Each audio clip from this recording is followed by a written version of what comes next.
Hello, how are you doing today?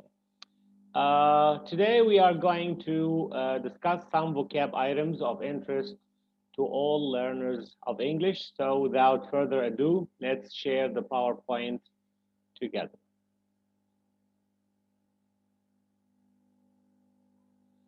So today we will be talking about some vocab items, especially ones that have prefixes that show negation. Okay, so let's start with the first one. The first one that we have is amoral. What type, or what part of speech is this word? It's an adjective. What does it mean? Without moral principles or lacking a moral sense. Some other meaning, unconcerned with the right or wrong, rightness or wrongness of something. So somebody who doesn't know right from wrong. Okay. Examples to show its meaning. Hugh grew up to be an amoral man because his parents never told him the difference between right and wrong. So amoral doesn't know right from wrong. Another example. The spoiled teenager believed he could have anything he wanted and was amoral in his pursuits. Another example, humans, he argues, are amoral, and what guides them is not any sense of morality, but an instinct of survival. Okay, that's his view.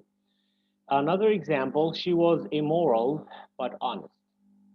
What are some antonyms? Antonyms meaning the opposite of amoral, of course, is moral, because we have this a, the prefix at the beginning of this word gets us the opposite of the word. So if we remove a from amoral and we say moral, so this is the opposite.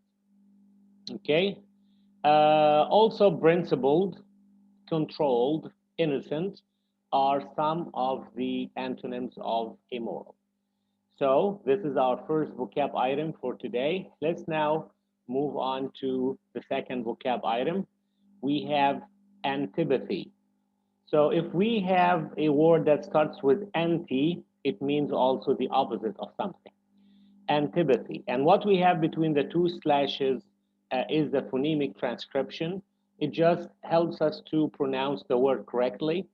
And this little stroke to the uh, a little bit raised above one of the syllables shows where the stress should be placed. So we should say antipathy, antipathy. So tipathy is the part that should be stressed.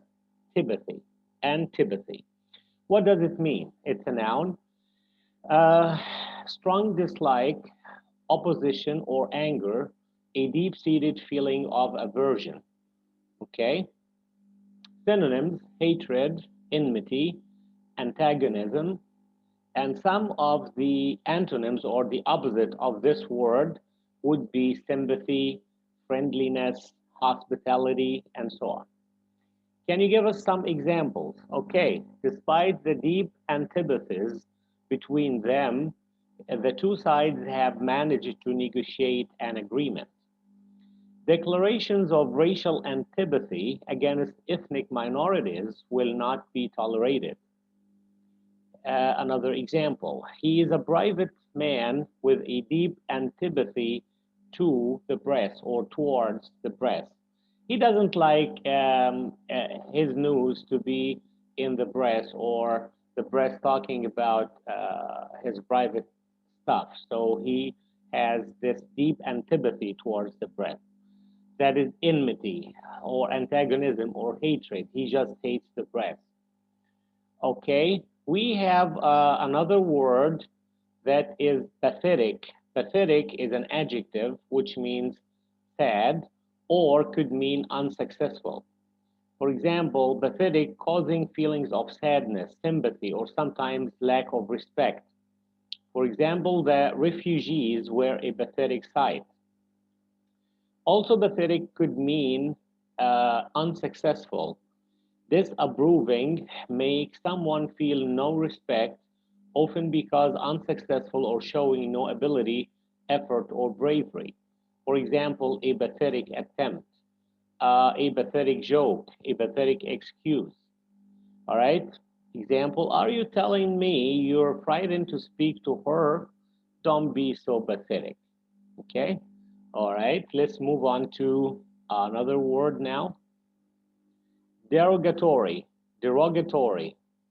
So rogatory is the part that should be stressed because in the phonemic transcription, right after the word, we have this little stroke or very little I or something, this simple raised above the syllable that should be stressed. So it says derogatory, derogatory.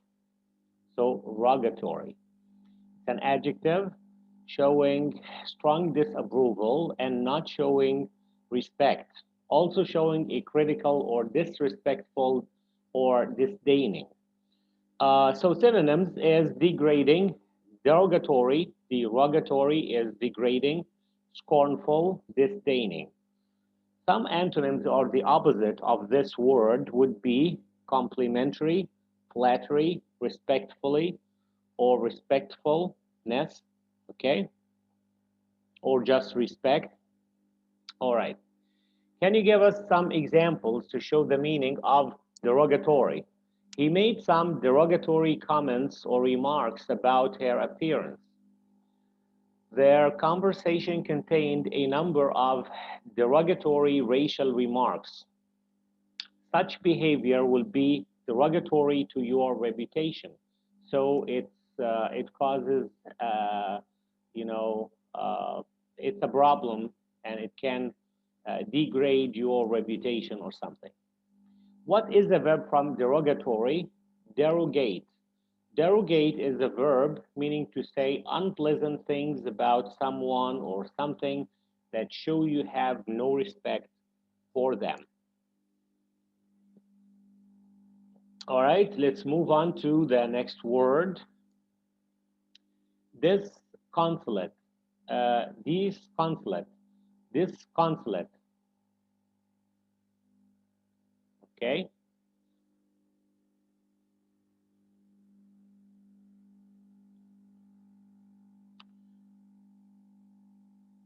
So disconsolate meaning formal, extremely sad and disappointed, very unhappy, unable to be comforted. So sad, unhappy, doleful, cheerless, rich. These are the meanings of disconsolate. What are some of the antonyms or the opposite? Bright, cheerful, heartwarming, festive. Give me some examples. The team were disconsolate after losing what should have been an easy game. I have met the man's disconsolate widow. She was sad or doleful because her husband passed away. Okay, the child was disconsolate, but she cheered right up when the nurse put the stuffed teddy bear in her arms. So once the child had a teddy, just like my stuffy buddy here, yeah, she just cheered up and she was happy. Okay, good. So let's now move on to the next vocab item, illusory. Illusory. Illusory is an adjective or sometimes elusive, not real, based on illusion. So illusory is from illusion. Synonyms or the same meaning, words with the same meaning, false, delusive, misleading, fallacious, fictive, from fiction. Okay? What are some antonyms or the opposite meaning? Authentic, genuine, verifiable, tangible. Okay, give us some examples to show the meaning of this word. Their hopes of a peaceful solution turned out to be illusory. Illusionist is an entertainer who performs tricks where objects seem to appear, then disappear, and so on. So the noun is illusion. Illusion is an idea or belief which is not true. He had no illusions about his talents as a singer. I am under no illusions about blah, blah, blah. Okay? My boss is laboring under the illusion that the project will be completed on time. Sometimes that is not really what it seems to be. Oh, something that is not really what it seems to be. So, for example, a large mirror in a room can create the illusion of space, and it's not there actually. Okay, let's move on to another vocab item. Irrelevant. Irrelevant is an adjective meaning not related to what is being discussed or considered, and therefore of no importance. Example, these documents are largely irrelevant to the present investigation. Another example, making a large profit is irrelevant to us. The important thing is to make the book available to the largest possible audience.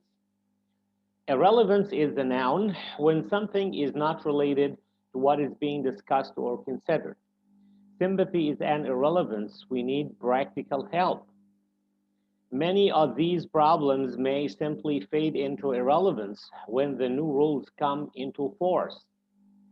What is the opposite of irrelevant? If we remove the IR from the beginning of this word, so remove this prefix IR, we have exactly the opposite. So relevant is an adjective that is connected to what is happening or what is being discussed. Okay? For further information, please refer to the relevant leaflet. The point is highly relevant to this discussion. Let's move on. Malcontent. Malcontent is a noun, literary, usually in literary context. Malcontent is a person who is not satisfied with the way things are and who complains a lot and is unreasonable and difficult to deal with. Synonyms like aggrieved, discontent, displeased, dissatisfied. Some of the opposite words with the opposite meaning like jubilant, satisfied, content, or contented. Examples, the strike was engineered by a handful of malcontents, people who usually complain and not happy with the current situation. Spies, criminals, and malcontents. What is the opposite of malcontent? If we remove the mal, M-A-L, from the beginning of this word, if we remove this prefix, then we have the word content. Content is an adjective or contented, and both meaning happy and pleased and satisfied with what they have or what's going on. Pleased with your situation. He seems fairly content with his life. She smiled a contented smile. Okay? All right, let's move on. Nonentity. Nonentity is a noun, which means it's disapproving, a person without character, ideas, or influence, or also something that has no influence on other things. Synonyms like daydream, delusion, inferior, and antonyms like leader, head, reality, actual. She was examples. She was once a political nonentity, but has since won a formidable reputation as a determined campaigner. This collection of essays is saved from nonentity by the stature of the contributors. The opposite of nonentity, of course, if we remove this prefix non, we will get the opposite entity, which is like an independent entity. He regarded the north of the country as a separate cultural entity, for example. Let's now move on. Okay, so this non-entity was the last word that we have in our PowerPoint slide. So we have these words that start with a prefix. This could be des, or could be a, or could be ir. If we remove these prefixes from the beginning of the word, we will get the antonym or the opposite of what we have. Again, I'm going to repeat my tip over and over again. The best way to deal with vocabulary is to actually use them in your speech and writing. Otherwise, you are going to forget them. Also, a good way or a good idea to learn about new vocabulary is to read, and read what you really like, something that appeals to you, whatever it is, in any field of choice that really appeals to you, and keep reading, reading for fun, reading for pleasure. And as you read, you will come across new words and expressions, and that's the best way you can learn about these new words and expressions in the context of something that you really like. This could be through reading, and also this could be through listening to audio texts. And you can find a lot about these in newscasts or podcasts or any other audio material or video material that are now available everywhere on the internet. Okay, like YouTube, for example, is a prime example of what we have. Pick up some YouTube channels of your choice. Of course, the language should be English, and so you will come across lots of words and expressions that can be of benefit to you. All right, so thank you very much for watching. I'll see you in the next one. Bye now.